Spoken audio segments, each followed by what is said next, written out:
సమాఖ్య ఆంధ్రప్రదేశ్లో పిసిసి అధ్యక్షుడిగా, యువపి లీడర్గా, అదేవిధంగా మరి ముఖ్యమంత్రిగా 2004లో ముఖ్యమంత్రిగా ఉండి 2009 సెప్టెంబర్ 2వ తారీఖు నాడు మరి మీకు అందరికీ కూడా తెలుసు, హెలికాప్టర్ క్రాష్లో దివంగత ముఖ్యమంత్రి వైఎస్ రాజశేఖర రెడ్డి గారు చనిపోవడం జరిగింది. ఇవాళకి 16 సంవత్సరాలు అయింది. ఆయన జ్ఞాపకార్థం ఇలా మన రూరల్ క్యాంప్ ఆఫీస్లో మరి శ్రద్ధాంజలి ఘటిస్తూ అందరూ కూడా పుష్పగుచ్చం పెట్టి ఆయన రాజశేఖర రెడ్డి గారిని గుర్తు చేసుకోవడం జరిగింది. ముఖ్యంగా రాజశేఖర రెడ్డి గారు వాళ్ళ హయాంలో మన నిజామాబాద్ జిల్లాకు చేసినటువంటి పనులు నేను ఒకసారి మీకు అందరికీ కూడా గుర్తు చేయదలుచుకున్నా. రాజశేఖర రెడ్డి గారు ముఖ్యమంత్రి అయిన తర్వాత మన జిల్లాకు ముఖ్యంగా ఈ పోచంపాడు ఫ్లడ్ కెనాల్ ఒక 6,000 కోట్ల రూపాయలు ఇచ్చి పోచంపాడు ఫ్లడ్ కెనాల్ మొత్తం కూడా కంప్లీట్ చేయించడం జరిగింది. అదేవిధంగా నిజాం సాగర్ లైనింగ్ 450 కోట్లు ఆ టైంలో మొత్తం కూడా నిజాం సాగర్ కెనాల్ కూడా లైనింగ్ చేయడం జరిగింది. అదేవిధంగా మరి అప్పటికే 2001 నుండి తెలంగాణ ఉద్యమం విస్తృత స్థాయిలో ఉన్నప్పుడు మేమే అప్పుడు ఈ తద్దినాలు పెట్టినాం. ఏది గుత్తిపై అండ్ అల్లిసాగర్ ప్రాజెక్టుకు పిండాలు పెట్టి ఇంకా ఇతలేదు తెలుగుదేశం ప్రభుత్వంలో అన్నప్పుడు దాన్ని స్పెషల్గా చొరవ తీసుకొని మరి గుత్తిపై అలీసాగర్ 2 ప్రాజెక్టులు, అలీసాగర్కు ఒక 55,000 ఎకరాలు, గుత్తిపైకి ఒక 45,000 ఎకరాలు, మొత్తం దగ్గర ఒక 90,000 ఎకరాల పైన 95,000 ఎకరాలకు మన నిజాం సాగర్ టేలెండ్ అది నీళ్ళు అందుతలేవు, నిజాం సాగర్ సిల్తో నిండిపోయింది. మరి అది బోధన్ బాన్సోడ వరకే పరిమితమైంది అన్నప్పుడు ఈ ప్రాంతాలకు నీళ్ళు అందించడానికి ఇవాళ మనకు నీళ్ళు వస్తున్నాయి, గోదావరి నీళ్ళు వస్తున్నాయి, మనకు నిజాం సాగర్ నీళ్ళు కాదు. నీళ్ళు వస్తేనే మన ప్రాంతానికి మన మండలం నిజామాబాద్ రూరల్ మండలం కానీ ఇక్కడ వెంకటేశ్వర ఏరియా, ధర్మారం ఏరియాలో, పుష్పల్లో కానీ మరి ఇంకా ఇటు గుత్ప ఏరియాలో కూడా అంటే రాజశేఖర రెడ్డి గారి పుణ్యమే 1,00,000 ఎకరాలకు నీళ్ళు అందించింది మనం ఆ ప్రభుత్వం. అదే కాకుండా మీకు అందరూ కూడా తెలుసు, తెలంగాణ యూనివర్సిటీ ఇచ్చింది వైఎస్ రాజశేఖర రెడ్డి గారే.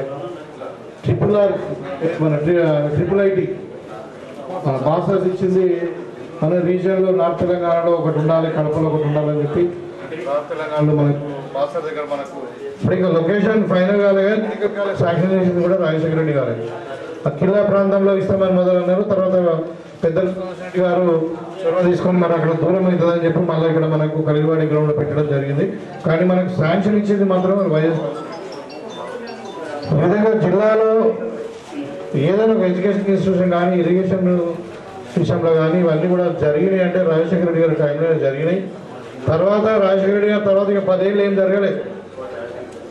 ఇప్పుడు 10 ఏళ్ళు తెలంగాణ రాష్ట్రం ఏర్పడిన తర్వాత టీఆర్ఎస్లో ఏ ఒక్క కార్యక్రమం కూడా మేజర్ కార్యక్రమం ఏది జరగలేదు తెలంగాణలో.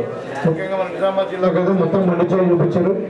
మరి అప్పుడున్న ముఖ్యమంత్రి కేసీఆర్ బిడ్డ కూడా మన దగ్గర ఉండే ఉన్నప్పటికీ ఏ పని కాలేదు.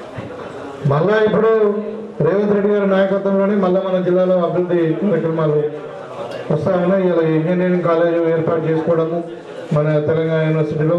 తర్వాత ఇంటిగ్రేటెడ్ కాలేజీలు 200 కోట్లు పెట్టి ప్రతి నియోజకవర్గంలో ఇంటిగ్రేటెడ్ స్కూల్స్ పెట్టుకోవడము, అడ్వాన్స్డ్ టెక్నాలజీ సెంటర్స్ అని ఏటీసీ పేరు మీద పాలిటెక్నిక్ కానీ ఐఐటి టైపు మనకు స్కిల్ యూనివర్సిటీకి లింక్ పెట్టుకొని ఎడ్యుకేషన్ ఇన్స్టిట్యూషన్స్ పెట్టుకోవడం.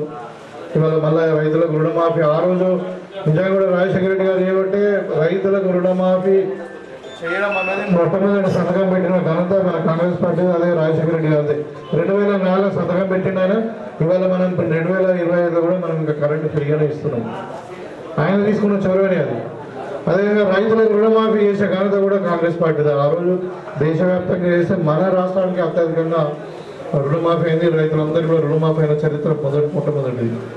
అదేవిధంగా ఆరోగ్యశ్రీ మరి 108, 184 ఇవన్నీ కూడా అంబులెన్స్ కూడా పెట్టి మరి ఆరోగ్యశ్రీ పేదవాళ్ళని కూడా కార్పొరేట్ వైద్యం ఇద్దామని చెప్పే ఉద్దేశంతో మరి కార్పొరేట్ వైద్యులకు వైద్య హాస్పిటల్ కూడా మరి వాళ్ళకు ఒక స్కీమ్ తెచ్చి ఆరోగ్యశ్రీ పేరు మీద వాళ్ళకి చేయడం జరిగింది. ఫీజు రియంబర్స్మెంట్ కూడా ప్రతి పేదవాడు ఇంజనీర్ డాక్టర్ కావాలని అలా ఉండే మరి వాళ్ళందరూ కూడా మీరు ఇష్టమైన కాలేజీలో చదువుకోండి, ఆ ఫీజు మేము ప్రభుత్వం కడతామని చెప్పి, అంటే ఇవన్నీ రాజశేఖర్ గారు చేసినటువంటి పనులు, కాంగ్రెస్ పార్టీ చేసినటువంటి పనులు ఇవాళ కూడా అవి ఇంకా కంటిన్యూ అవుతా ఉన్నాయి. మనం రేవంత్ రెడ్డి గారు కూడా మళ్ళీ అవి కంటిన్యూ చేసుకుంటా ఉన్నాం. అంటే నేను చెప్పేదంటే ఇవన్నీ కాకుండా మన జిల్లాకు మాత్రం ముఖ్యంగా నేను చెప్పాను, ఇప్పుడు 4-5 ఇరిగేషన్ ప్రాజెక్టులు కానీ, ఎడ్యుకేషన్ ఇన్స్టిట్యూషన్స్ కానీ, మరి మెడికల్ కళాశాల కానీ, మరి అదేవిధంగా యూనివర్సిటీ కానీ మన జిల్లాకు వచ్చినట్టు రాజశేఖర రెడ్డి గారి పుణ్యమే.